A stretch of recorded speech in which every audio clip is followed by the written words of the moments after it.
Merci beaucoup. Donc oui, effectivement, je j'ai quelques minutes pour vous faire un peu une espèce de transmission d'un héritage que j'essaye de faire passer à la fois dans les écoles de commerce, dans les unités militaires ou autres, mais aussi, à tous les publics que je peux rencontrer et qui vient de plusieurs convictions. Donc à la fois 15 ans en gendarmerie, 15 ans dans le corps préfectoral avec 2 expériences dans le privé. Et donc voilà, c'est un mélange d'une lecture assidue depuis 30 ans sur les problématiques de management et puis la mise en pratique à la fois en unité militaire, en préfecture et puis dans le privé. Donc voilà, c'est une espèce de résumé actif pour essayer un petit peu de vous donner un peu de souffle hein, pour préparer l'année 2023. Donc des contributions à l'art de diriger euh, en 2023. Donc la première chose, ça vient d'une longue histoire, c'est ce livre Notre État. Quand je préparais ma reconversion et passage à l'ENA, c'était ce livre Notre État, le livre vérité de la fonction publique. Et j'étais tombé sur cette phrase qui qui m'avait vraiment frappé et qui pourrait être voilà, mon épitaphe. C'est: nos hauts fonctionnaires s'enorgueilliraient de travailler 2 heures de moins tous les jours, mais de faire en sorte que chacun de leurs collaborateurs travaille 10 minutes de mieux. Donc, dans une préfecture à 150 personnes, ça fait 3 ETP de gagné. Et ça, c'est que le quantitatif. La deuxième chose qui frappe également, c'est cette phrase de cette philosophe, Fanny Lederlin, qui est parue la semaine dernière, mais qui me paraît être intéressante sur le fait d'une dégradation globale depuis plusieurs temps, plusieurs décennies, de la façon de travailler, du désengagement, du collectif qui est cassé, par une approche beaucoup plus individualiste et clientéliste au travail, et avec un mouvement généralisé d'épuisement. Mais ça ne doit pas nous arrêter, parce qu'au contraire, ça doit nous donner quelques éléments de force pour nous dire que, comme disait De Gaulle, ou on l'a prêté à Chirac aussi, un chef c'est fait pour chefer. Et c'est justement le chef, on en a besoin quand c'est un peu difficile, pas quand c'est facile. Donc on n'a plus besoin de gestionnaire, on a besoin de chef. Donc ça, c'est ma deuxième conviction. La troisième, je peux pas l'écrire, c'est la lettre de mission que j'avais reçue de mon préfet quand je suis devenu secrétaire général de ma préfecture en 2006. Il m'a pris, et c'était un peu comme dans OSS 117. On était au restaurant, et il me dit: écoutez, votre mission, Laurent, c'est de faire de ce kolkhoz une préfecture, et ce sans trouble à l'ordre public. Donc ça peut paraître un peu exagéré, mais dans le contexte, c'était pas complètement faux. Et c'était ça la mission. Et ce qui était important, c'était que au moins j'avais un cadre clair d'action, il y avait une intention du chef qui était claire, et après c'était à moi de déployer ou pas les moyens. Donc je vais essayer de vous donner les éléments qui me semblent importants. Donc d'abord, je voudrais qu'on passe assez rapidement un retour sur quelques fondamentaux trop méconnus du management, sur ce que c'est, ce que ce n'est pas et ce qu'on peut en faire. Et puis ensuite, les éléments de solution, avec l'idée que, au fond, il n'y a rien de tel qu'un projet de service pour faire avancer les choses, et puis de ne pas s'oublier en cours de route. Alors souvent, je demande à mon auditoire ou à la classe ou dans le cas d'un séminaire, c'est de réfléchir d'abord à cette première question. Pourquoi quelqu'un devrait-il être dirigé par vous? Vous oubliez les titres, vous oubliez les grades, vous oubliez les écoles, vous oubliez l'effet du prince, et vous restez juste voilà, sur une plage avec tous les autres, et vous dites: pourquoi quelqu'un devrait-il être dirigé par vous? Ça permet une légère introspection, ça permet et là vous y répondez comme ça par série de mots-clés, de post-it. Aujourd'hui, à l'instant T, pourquoi est-ce que quelqu'un devrait-il être dirigé par moi? On est en 2022-23. Pourquoi quelqu'un devrait-il être dirigé par moi? Voilà. Donc il y a des facteurs externes, il y a des facteurs internes.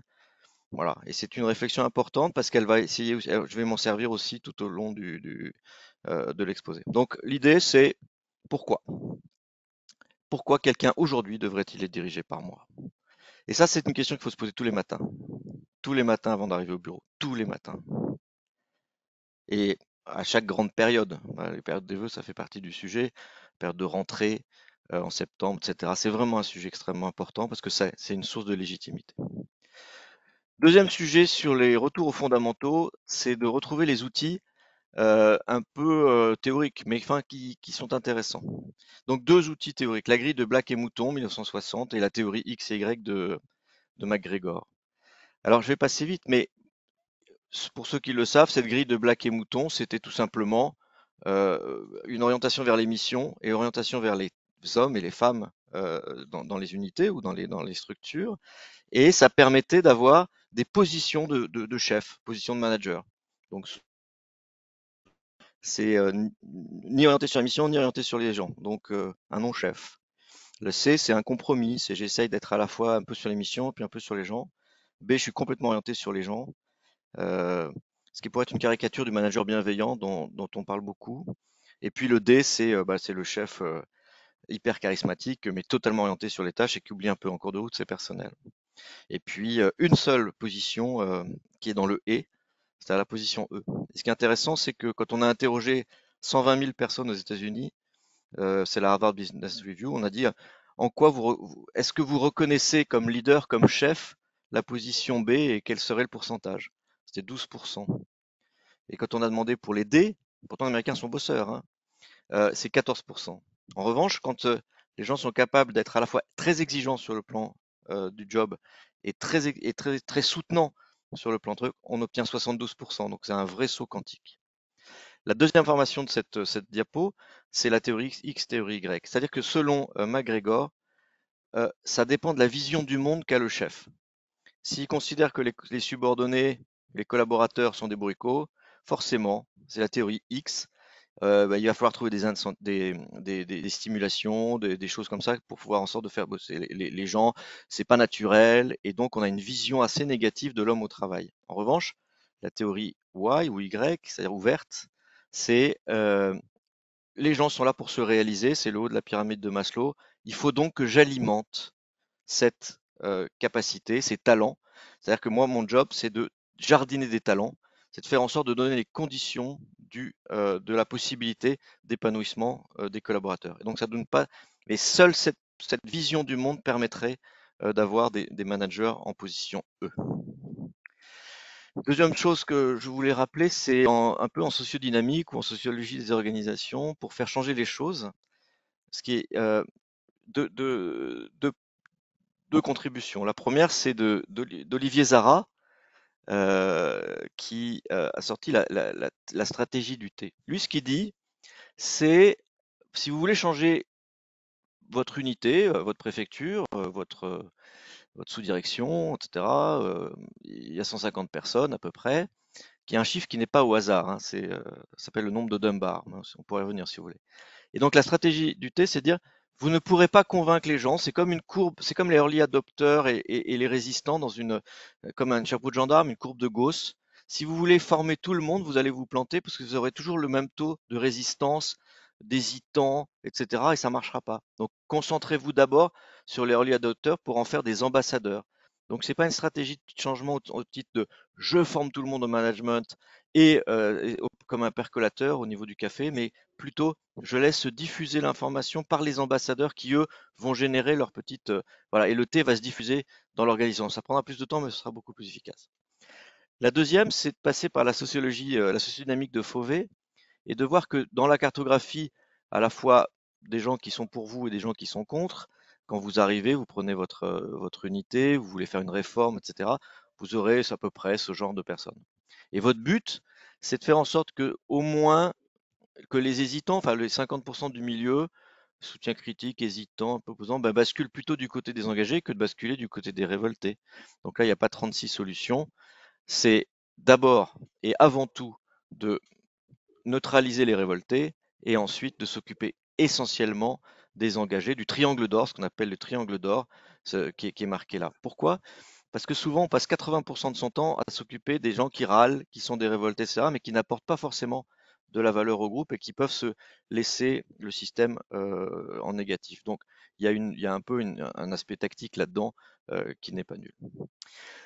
Alors, j'ai découvert récemment un livre extrêmement intéressant que je vous conseille de Gallup qui s'appelle d'abord Casser les règles traditionnelles en matière de management. Alors, on va pas y passer 50 ans, mais c'est une étude qui a été faite sur 105 000 employés et qui pourrait qui pourrait se résumer à ça. Il suffit de 12 questions pour mesurer un collectif de travail performant. Donc, qui va de je sais ce qui est attendu de moi au travail, j'ai les moyens, au travail j'ai la possibilité, mais on va y revenir. Enfin, ces 12 questions suffisent à démontrer que, alors par comparaison, que ceux qui avaient plutôt répondu positivement à ces 12 questions étaient plutôt des unités qui étaient très efficaces par rapport à d'autres.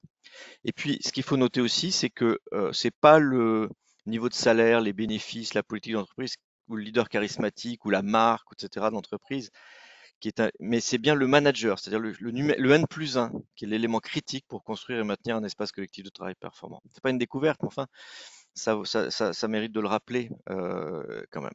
Et alors, ce qui est intéressant, c'est de voir que c'est comme si on escaladait en une montagne. C'est-à-dire qu'on installe d'abord un camp de base. C'est comment les gens perçoivent en fait les moyens qu'ils ont pour travailler. Qu'est-ce que j'ai pour travailler? Ensuite, c'est le camp, on va au camp 1. Qu'est-ce que je donne et qu'est-ce que je reçois en retour? Ou comment je le perçois? Ensuite, les Américains ils disent to belong. Est-ce que je suis à ma place ici? Quel est le sentiment d'appartenance à cette entité, ce bureau, cette sous-direction, cette section, voilà, cette entité? Et ensuite, comment pouvons-nous progresser et grandir? Et ça se construit dans ce sens-là. Et il suffit en réalité de 6 questions, les 6 premières questions, c'est-à-dire le camp de base et camp numéro 1, pour faire un travail gigantesque en termes d'amélioration managériale des équipes au sein des préfectures et autres. Voilà. Je vous les laisse les diapos, donc il le livre aussi, hein, d'ailleurs, donc c'est pas. Voilà. Ce que je voudrais aussi, sur le quoi je voudrais insister, c'est l'iceberg de l'ignorance. Donc un chef ne connaît à peu près que 4% de ce qui se passe dans son unité. C'est pas beaucoup, hein. Alors c'est aussi pour ça qu'il faut garder beaucoup d'humilité là-dessus, mais qu'il faut aussi avoir les outils pour eh ben, s'intéresser au sujet, creuser un peu, et ou faire un truc dingue qui s'appelle appliquer le principe de subsidiarité, c'est-à-dire déléguer, ouais, être capacité de faire en sorte de comprendre que le management, au fond, ou l'autorité, au fond, donc autorité, ça vient d'autoritas, qui veut dire faire grandir, hein. Euh, c'est, L'idée, c'est de dire, je dois faire en sorte de clarifier mon intention pour que derrière, ce que je ne sais pas, et les gens qui, eux savent ce qui se passe, puissent déployer leur autonomie. Donc mon job, c'est de faire en sorte de déployer l'autonomie de l'autre dans le cadre des directives et des règles que je vais pouvoir prendre. Donc d'assumer pleinement la responsabilité, mais de déléguer des responsabilités qui permettent à chacun eh bien, de pouvoir se réaliser en fonction de leur talent. Alors ça, c'est facile à dire, mais en fait, on est confronté à énormément de difficultés. Il y a énormément de tensions dans le management ou dans le leadership. C'est ma mission, est-ce que je dois transformer cette préfecture ou au contraire la préserver parce qu'elle a été abîmée par 2 ou 3 réformes, ou ce service, hein? Est-ce que je dois être très orienté sur les objectifs, c'est-à-dire être ouvert aux événements ou définir des objectifs et s'y tenir? Donc il faut imaginer, quel que soit le style décisionnel, les relations avec les autres, la réciprocité, le rythme de changement, les valeurs, la loyauté, etc., je sois sur un curseur, une règle, et que mon curseur, en fait, il doit bouger un peu. C'est-à-dire, je dois éviter les rigidités. Mais bien être conscient qu'on est sur des polarités. Il n'y a pas de réalité en soi, il n'y a pas de management bon ou pas, etc. Il y a juste une adaptation et éviter les rigidités et de jouer sur ce curseur de manière intelligente et pouvoir adapter à la fois sa position personnelle et puis la position de son collectif. Autre chose importante que m'avait appris le cabinet Turning Point et qui s'était inspiré de l'éthique à Nicomaque d'Aristote, c'est qu'un chef, c'est fondamentalement celui qui questionne son unité. C'est pas celui qui trouve des solutions. C'est pas le sachant absolu qui veut tout savoir, etc., qui est en permanence et qui veut tout contrôler. C'est bien celui qui va, d'une certaine manière, questionner le réel. Tous les matins, poser des questions qui disent comment est-ce qu'on pourrait améliorer ça? Comment est-ce qu'on pourrait faire autrement? Comment est-ce qu'on pourrait apporter plus de valeur? Pourquoi est-ce qu'on fait comme ça? Etc. C'est beaucoup plus puissant que d'essayer d'être celui qui sait tout, parce qu'en fait, ça épuise les troupes et au final, ils vous filent plus d'infos parce que vous faites le job à leur place et c'est un peu humiliant. La question, c'est, oui, un chef, c'est celui qui questionne son unité en permanence, régulièrement, doucement ou plus ou moins fortement, mais globalement. Ce qui permet un cycle euh, d'innovation derrière, qui permet un champ de possibles. Ensuite, une capacité évidemment à décider, et là on bascule, on passe de l'inductif au projectif, c'est-à-dire on est dans une logique intellectuelle de questionner, innover, ou de créer les conditions de cette innovation. Il faut que les gens n'aient pas peur pour pouvoir poser des questions, mais après, il faut savoir décider, et ça c'est et ensuite finaliser. Alors j'insiste sur le décider, finaliser, parce que c'est très français d'avoir le verbe soit, que le verbe soit, et puis de considérer que c'est fait. En réalité, il faut aussi aller jusqu'au bout de la finalisation, voilà, ce que les anglo-saxons font un petit peu mieux.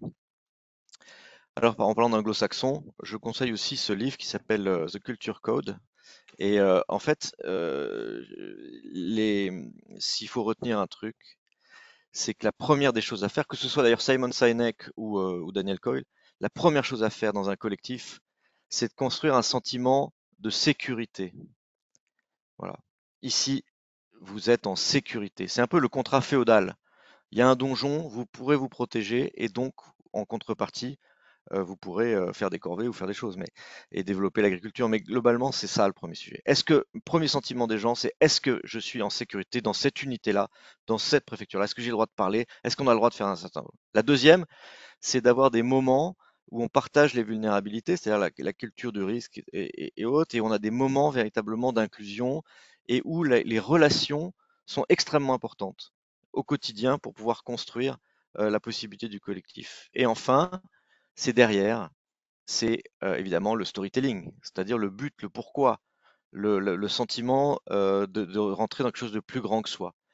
Ces trois étapes sont indispensables et sont constitutives d'une capacité collective supplémentaire. Alors, une fois qu'on a dit ça, pourquoi ce service après, on peut se dire, voilà, ça c'était quelques fondos du management qui sont un peu les choses qui me semblaient importantes de vous dire, de vous rappeler. Mais maintenant, il faut l'inscrire dans une logique de vous prenez votre sous-direction, vous prenez votre service, vous prenez votre groupement, et donc il faut contextualiser un petit peu vos capacités par rapport à ce service ou cette unité en particulier. Donc on refait le même jeu, le même exercice avec les slides, enfin avec les post-it qui vont bien de manière à avoir ces fameux mots-clés, puis de disposer de ces éléments pour jouer avec le mieux possible.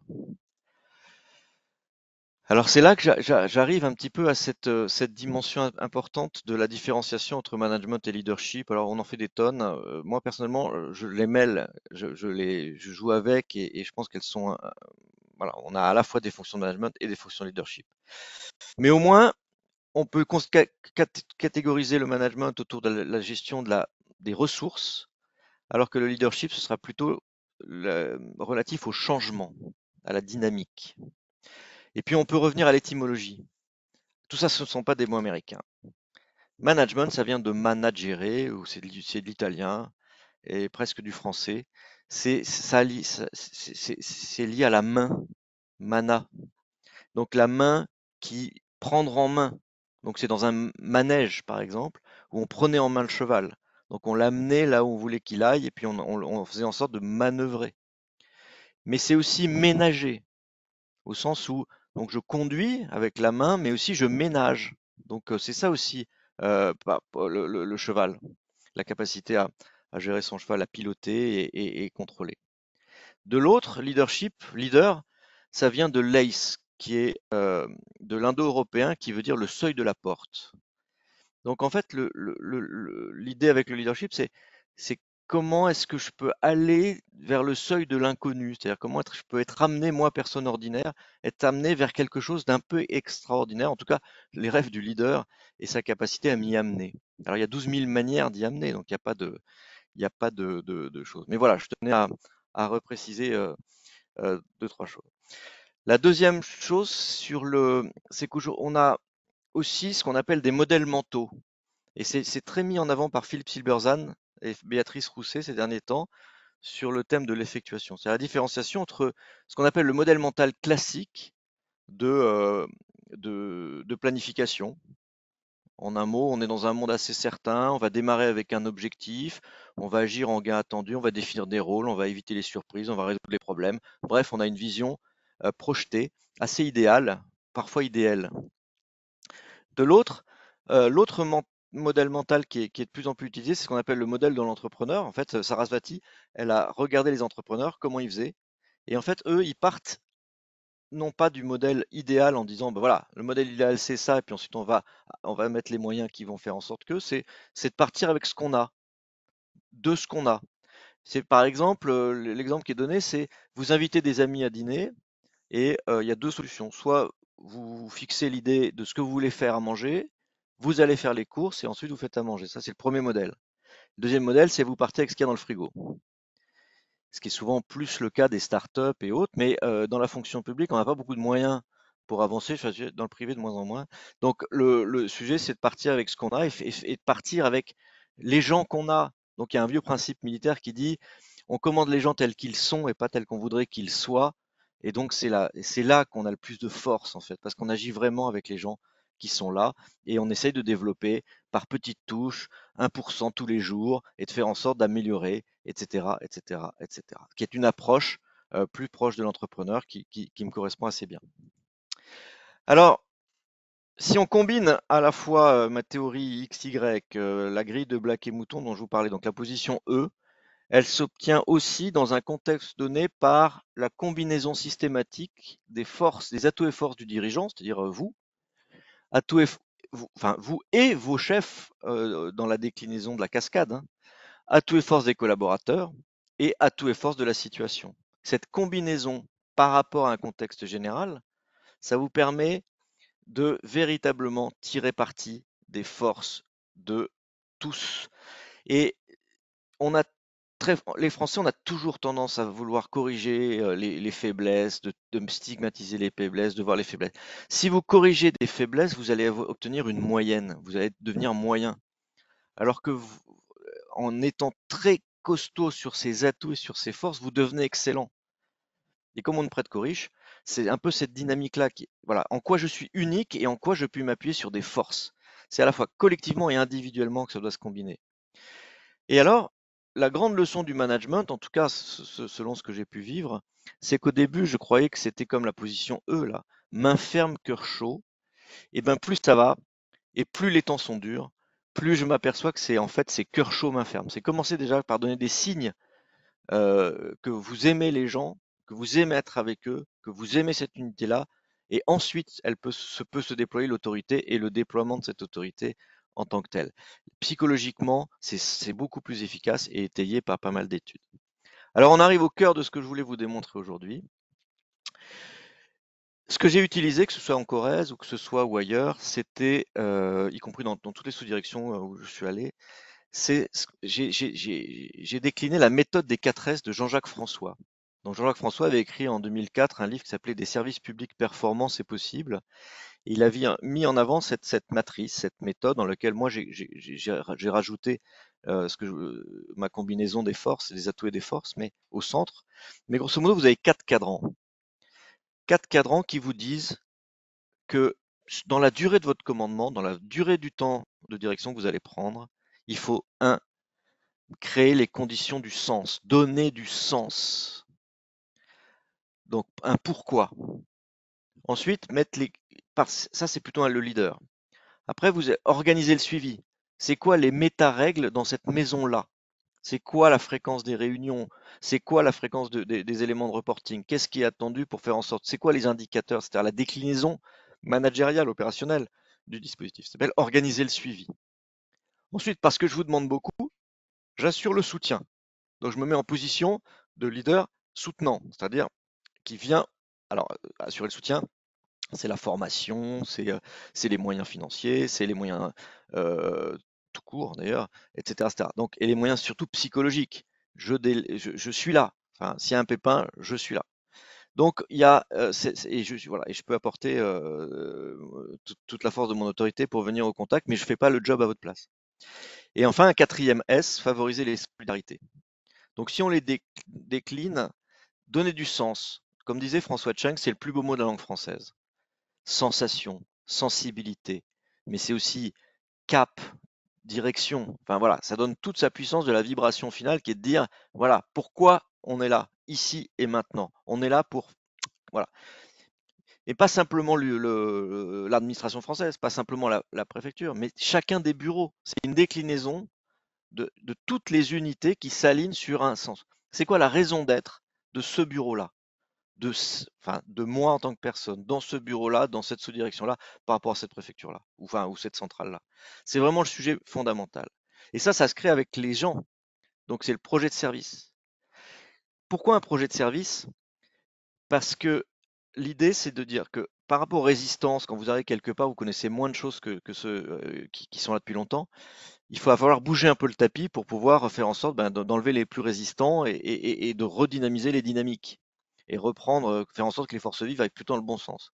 Donc le projet de service, c'est le co-construire avec eux. Au bout d'un petit temps d'observation, c'est créer de 3 mois, c'est de créer ensuite pendant 3 autres mois les conditions d'un véritable projet de service à 3 ans, qui est de dire voilà, et qu'on revisitera tous les ans autour de ça. Donc moi, ce que je veux, c'est donner du sens. Voilà, on re-questionne la raison d'être, on s'organise les moyens de travailler ensemble, on assure le soutien et on favorise les solidarités, c'est-à-dire l'esprit de corps, l'esprit d'équipage. Alors dit autrement, ça veut dire que j'utilise 2 outils fondamentaux. La première, c'est la règle des 1%. Comment est-ce que je peux être une meilleure version de moi-même de 1% tous les jours, donc qui s'applique au service, chacun des bureaux. Comment est-ce qu'on peut être une meilleure version de nous-mêmes de 1% tous les jours? Voilà, c'est ça le questionnement régulier. Et la deuxième, alors quand on dit 1% tous les jours, c'est rien. Au bout d'un an, on se dit on est 3,65 fois meilleur. C'est pas vrai. En fait, ça crée un effet cumulé qui fait qu'on est 37 fois meilleur. Donc ça vaut comme le coup d'essayer. Et on se met pas en danger non plus, parce que être radicalement différent de 50%, c'est un peu compliqué. Mais la règle des 1%, bah, on se met pas en danger chaque jour, mais on se pose les questions collectivement, ça devient un état d'esprit et ça fait de l'amélioration continue. La deuxième, c'est la loi des 80-20. C'est remettre la priorité, donner les priorités aux priorités. Dans l'armée, on dit concentration des efforts comme un des principes de la guerre sur le point de moins de résistance de l'adversaire. On peut très bien l'imaginer là-dessus. C'est-à-dire que 20% de ce que je fais donne 80% des résultats.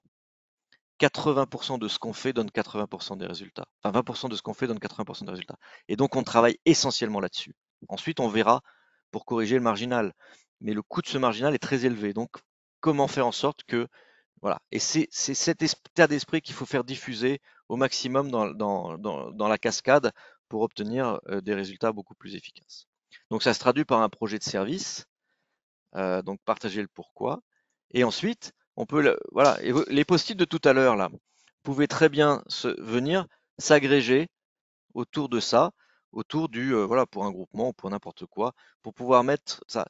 L'idée étant de dire, au bout de 4 ans, 3 ans, 2 ans, il faut équilibrer les post-it, c'est-à-dire qu'il faut équilibrer les écrans. S'il manque un des éléments, il y a quelque chose qui ne va pas. Alors, à l'instant T, on peut organiser le suivi, c'est plus important que tout le reste. Mais au bout d'un moment, ça fatigue. Donc, il va falloir remettre un peu les éléments d'équilibre. Donc, ma philosophie du management, c'est une philosophie dynamique mais équilibrée, au sens elle est harmonieuse parce que je suis capable de déséquilibrer le modèle, mais à l'instant T, mais dans la durée, tout est un peu équilibré. Alors, pour être encore plus mémotechnique, imaginez de jouer avec les éléments. Donc, si l'air, ce sont les idées, les concepts, donc c'est du souffle, l'idéal inspirant d'un projet commun enthousiasmant. Le feu, lui, c'est des résultats ambitieux, qui nécessite de se dépasser soi-même tous ensemble. C'est quelque chose qui n'est pas gagné, mais sur lequel on a envie de se battre. L'eau, c'est l'information, la circulation, la fluidité, la cohésion, fêter les petites victoires, les communications efficaces, la machine à café, quoi, en un mot. Et la terre, c'est le cadre de travail rassurant, le soutien psychologique, le support technique concret. Enfin voilà, des éléments qui font en sorte que. Et au final, vous obtenez un, un service dans lequel votre commandement eh bien, s'équilibre autour de ces notions-là.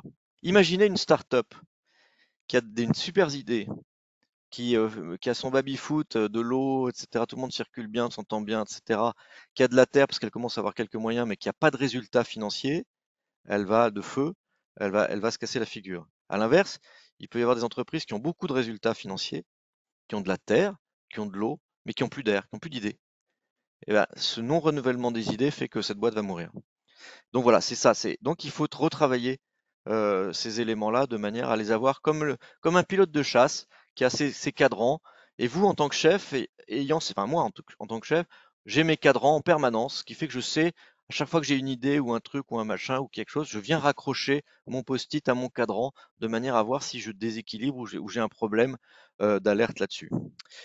Donc voilà. Après, on peut aller plus loin, c'est-à-dire dans des unités plus structurées, usines, entreprises, etc. C'est d'avoir une dimension qui autour de glissements d'optimisation qui vont de la maîtrise des dépenses jusqu'à l'amélioration de la qualité des prestations, donc en ordonnée, et en abscisse les leviers d'action qui vont de la vision, mission, stratégie, objectif jusqu'à la prise en compte de la dimension clairement humaine des motivations, des comportements, des implications, des conflits, etc. Je n'en oublie pas, de manière à pouvoir voilà, avoir une vision de mon service qui soit la plus efficace possible et qu'elle n'oublie rien. Donc c'est pas une transformation à la hache, c'est pas un système où, comme les systèmes informatiques, etc., où j'ai complètement oublié l'humain. C'est je prends en compte la totalité des facteurs, mais à leur bon endroit et à bonne mesure, de manière à pouvoir avoir, si j'ai des éléments d'alerte ou au contraire des points de force sur lesquels je peux travailler. Et je n'oublie pas que à la base, quoi qu'il arrive, c'est d'abord le management RH qui est le socle, enfin la dimension humaine des choses, qui est le socle pour créer les processus internes qui ensuite développe de la valeur ajoutée pour les clients ou les partenaires et que la performance financière est un moyen et pas une fin. Alors, c'est facile à dire, c'est plus difficile à vivre. Alors, ce que je vous propose dans les 10 minutes qui me restent, c'est une conviction personnelle. Alors évidemment, j'ai vu le temps que j'ai pas pu faire toute la déclinaison du système. Vous allez prendre brutalement la matrice dans la figure, mais je vais vous la commenter. Alors, imaginez deux axes, deux grands axes qui sont l'axe horizontal, qui est l'axe orienté vision, valeur, mission, c'est-à-dire tout ce qui est la puissance du travail, le pourquoi et le quoi. Donc vision, valeur, mission, ça va être la dimension, voilà, que je veux dire de production. Le deuxième axe, pardon, vertical, c'est plutôt la dimension d'interaction entre les humains, c'est-à-dire moi en haut et mes collaborateurs en bas. Alors, à titre individuel comme à titre collectif, en tant qu'organisation, en tant que structure. Donc, c'est la dimension plutôt RH et c'est la mobilisation. Alors, vous me permettrez d'avoir écrit ça en anglais parce que c'est pour conforter une conviction et essayer de vous l'expliquer. La première, c'est d'abord, on appelait ça, quand on était à Saint-Cyr, on appelait ça le savoir-être. C'est-à-dire que je suis fabriqué à développer mon savoir-être pour pouvoir ensuite être légitime à commander les autres. C'est le being. Et being, ça veut dire je le suis en permanence, c'est-à-dire que je ne me contente pas de ce que j'ai, de la formation que j'ai eue à l'école, mais je travaille de 1% tous les jours, toute ma vie. C'est-à-dire je m'améliore en tant que tel. C'est pour ça que c'est en ing. La deuxième, c'est la deuxième position en tant que tel, c'est le doing, c'est le faire, savoir-faire. Donc, je suis légitimé parce que je connais mon métier.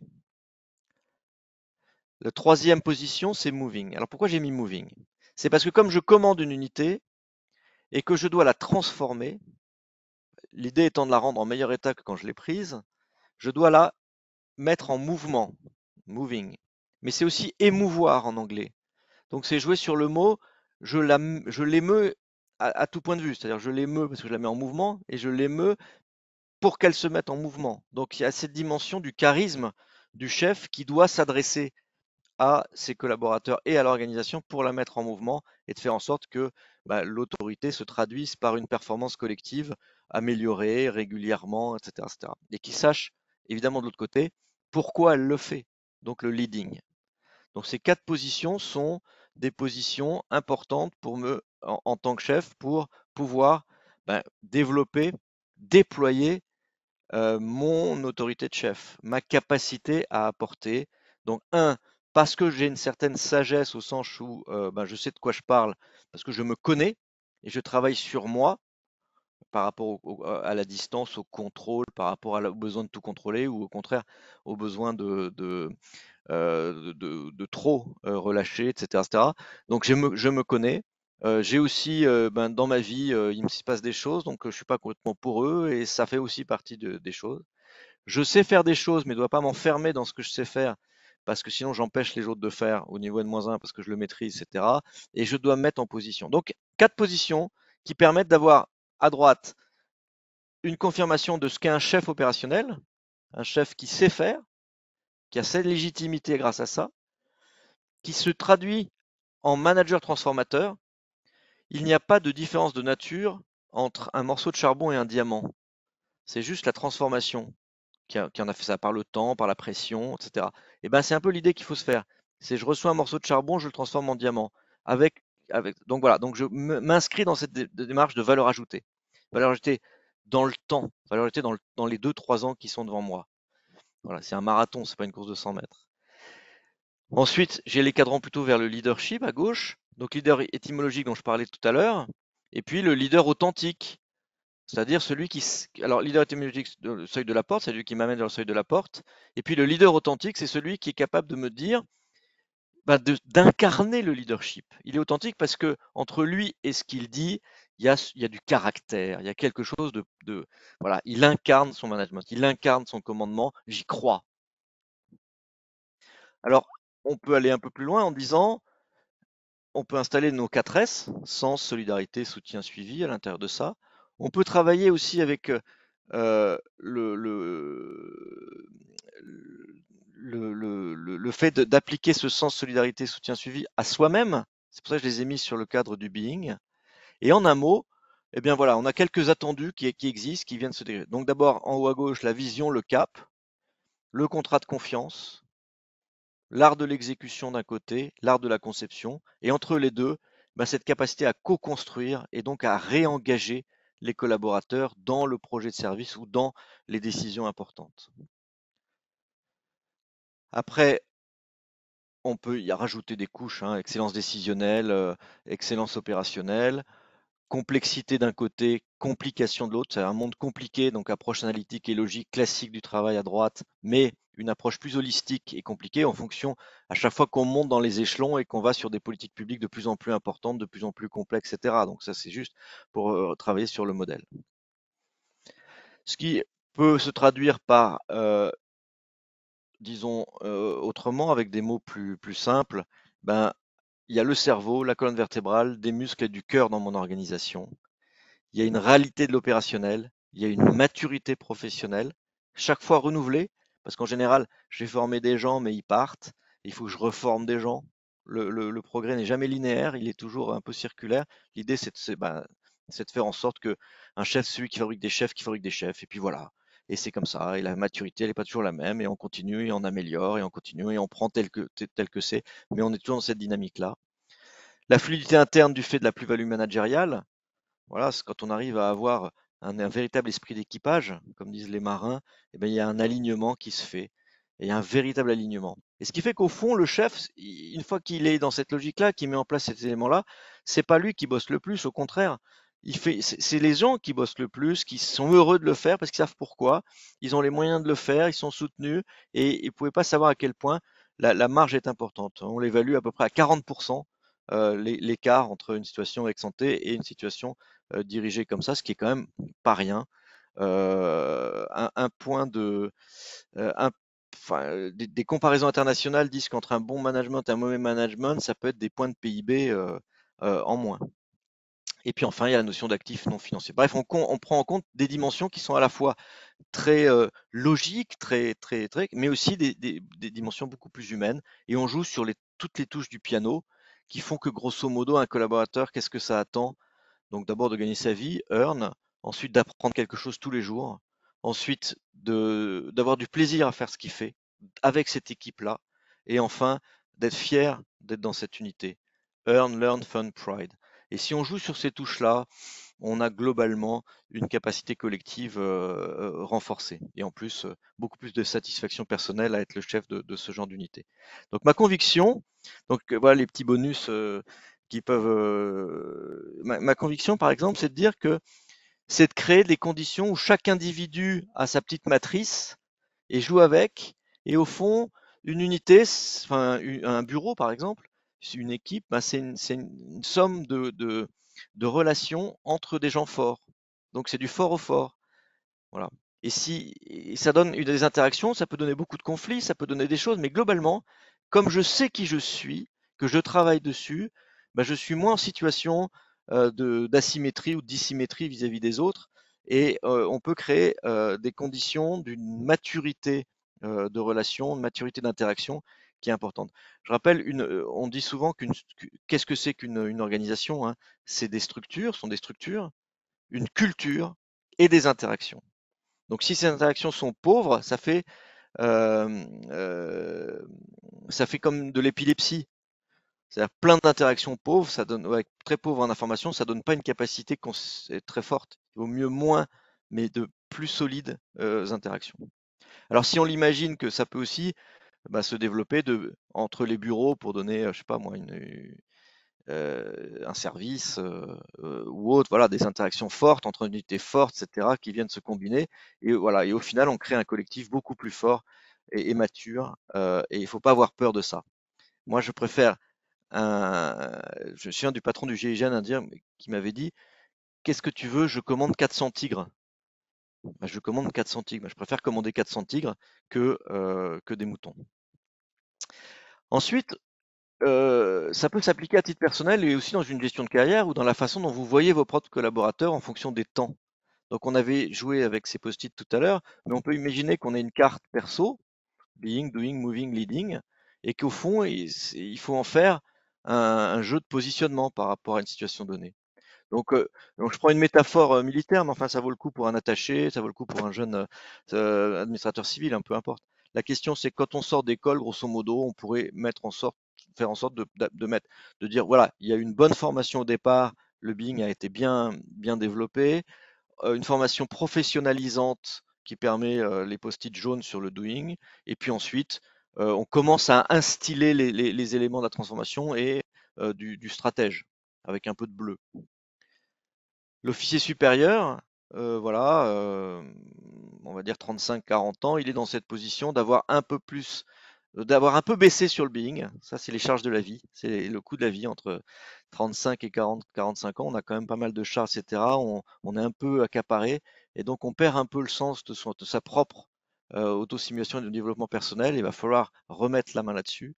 Mais on a quand même des capacités de transformation qui sont là. On a appris, puis on apprend les éléments de la transformation supérieure avec l'élément plus stratégique. Et puis on peut imaginer que le général, eh ben, il fait ses forces dans sa capacité de transformation globale d'un service beaucoup plus important et qu'il est beaucoup plus sur l'aspect stratégique. Voilà. Donc on n'est pas le même dans le temps, c'est bien normal et c'est comme ça que ça se vit. Mais l'idée étant, si je devais résumer, c'est d'avoir des tableaux de bord, c'est un peu comme les éléments de tête dans une voiture, des tableaux de bord simples qui vous permettent d'avoir un commandement ou une direction qui soit simple, claire, précise pour vos collaborateurs et d'avancer pas à pas, à 1% tous les jours. Et la règle des 20-80, ça me paraît des outils indispensables aujourd'hui pour bien diriger. Voilà, merci de votre attention.